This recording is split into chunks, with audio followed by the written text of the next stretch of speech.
بسم اللہ الرحمن الرحیم۔ السلام علیکم۔ گزشتہ 16 سالوں میں پہلی بار ہم دونوں میاں بیوی کے درمیان تلخ کلامی ہوئی تھی۔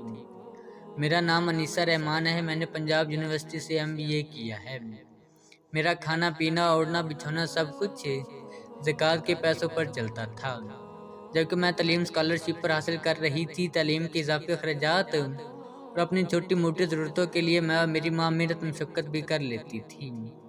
میری ان حالات میں پہنچنے کی وجہ بھی میرے اپنے ہی تھے کہ مجھے زکوٰۃ لے کر کھانا پڑا۔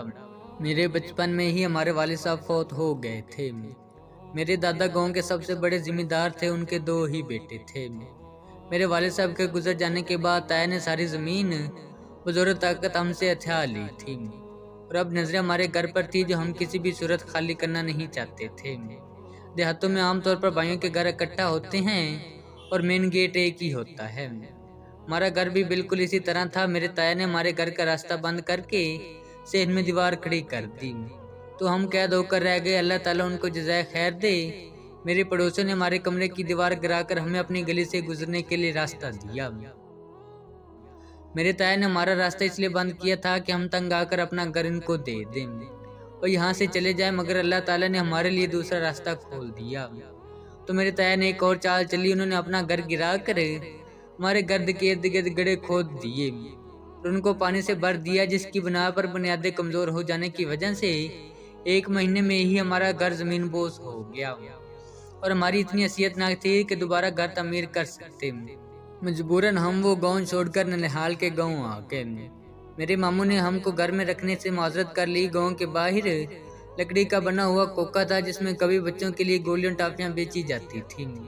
جب کھوکھے کے مالک کو ہماری حالت کا پتہ چلا تو اس نے رحم دل انسان نے اپنا خالی کھوکھا ہم ماں بیٹی کے رہنے کے لیے دے دیا۔ میں اور میری ماں نے کچرے کے ڈھیروں سے بوریاں پرانے کپڑے چن کر کھوکھے کے ارد گرد لگائے، تاکہ باہر سے کوئی آدمی اندر نہ دیکھ سکے، اور پھر کچھ ایسی بوریاں اس کے فرش پر لگا دی تاکہ سونے میں آسانی رہے۔ میرے ننہال والے اچھے خاصے کھاتے پیتے لوگ تھے، لیکن انہوں نے ہمیں رکھنے سے انکار کر دیا تھا۔ اس کے بعد ہمارے پاس آخری سہارا یہ کھوکھا تھا۔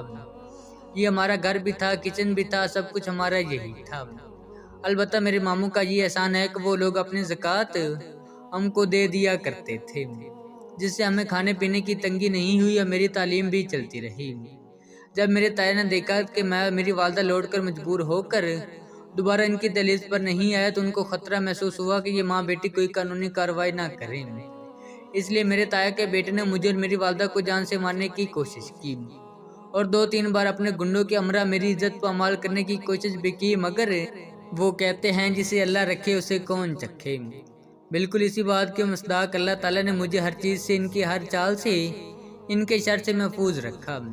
یوں میں اپنے ننیال کی زکوٰۃ پر پڑھ کر جوان ہوئی، اور پھر میری والدہ نے مجھے پسند کی شادی کا اختیار دیا، مگر میں نے اپنی مرضی سے شادی کرنے سے انکار کر دیا۔ میرے ایک کلاس فیلو نے مجھے بہت بار پرپوزل بھیجا، لیکن میں نے ریجیکٹ کیا۔ آخرکار میں نے اس کو اپنی والدہ سے ملنے کا کہا۔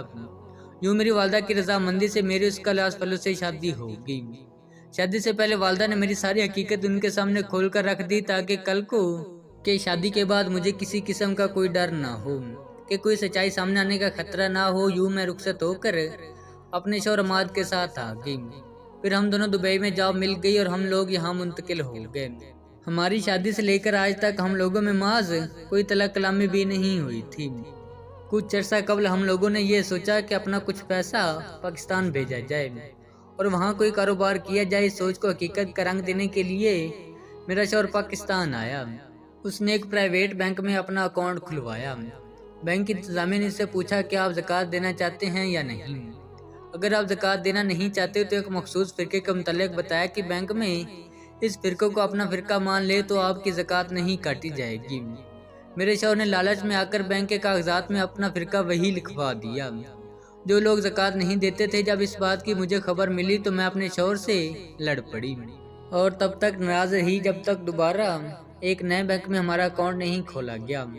اس اکاؤنٹ میں اپنا ٹھیک مسلک لکھوانے کے بعد باقاعدہ یہ کہا گیا کہ ہر سال ہمارے پیسے سے زکوٰۃ نکالی جائے گی۔ میرے شوہر نے میری خواہش پوری کرنے کے بعد دوبارہ مجھ سے رابطہ کیا، اپنے رویے پر معافی مانگی اور ساتھ ہی اللہ تعالیٰ سے بھی توبہ طائب ہوا۔ میں نے اپنے شوہر کی غلطی کو کھلے دل سے معاف کر دیا۔ جب میرا شوہر واپس میرے پاس قطر پہنچا تو اس نے مجھے کہا کہ یہ اتنی زیادہ کوئی لڑنے والی بات نہیں تھی، ہم لوگ ہر سال اپنی ساری دولت پر زکوٰۃ لازم دیتے ہیں، تو میرے ذہن میں یہی تھا کہ ہم زکوٰۃ ادا کر دیں گے۔ میں نے اپنے شوہر کی بات سن کر اسے بتایا کہ میں جن حالات سے گزر کر آئی ہوں مجھے پتہ ہے کہ زکوٰۃ کتنی ضروری ہے، بشرطیہ یہ کہ وہ کسی حقدار تک پہنچے۔ میں نے اسے بتایا کہ اگر زکوٰۃ اسلام میں نہ ہوتی تو آج میں اور میری والدہ زندہ نہ ہوتی، ہم لوگ کب کے خودکشی کر گئے ہوتے۔ میرے ماموں نے اپنی زکوٰۃ و صدقہ خیرات وغیرہ دینے کے علاوہ کبھی ہماری کوئی مدد نہیں کی، اور باقی لوگوں نے بھی ہمیشہ زکوٰۃ و صدقات ہی ہم لوگوں کو دیے ہیں، اور یہی وجہ ہے کہ مجھے اپنا وقت یاد آ گیا تھا اور مجھے لگتا تھا کہ ہم لوگ کسی کو ناحق قتل کر رہے ہیں، اس لیے میں نے فوراً سے دوسرا اکاؤنٹ کھلوانے اور زکوٰۃ لازم ادا کرنے کا کہا۔ میں معافی چاہتی ہوں، میرا رویہ غلط تھا، میرا لہجہ غلط تھا، لیکن میرا مقصد غلط نہیں تھا۔ میں آپ کو گناہوں سے اور اللہ تعالیٰ کے عذاب سے بچانا چاہتی تھی۔ میرے شوہر نے میری بات سن کر میری حالت کو سمجھا، مجھے اپنے سینے سے لگایا اور وعدہ کیا کہ جہاں تک ہو سکا میرا پیسہ لوگوں کی زندگی بچانے کے لیے صرف ہوگا۔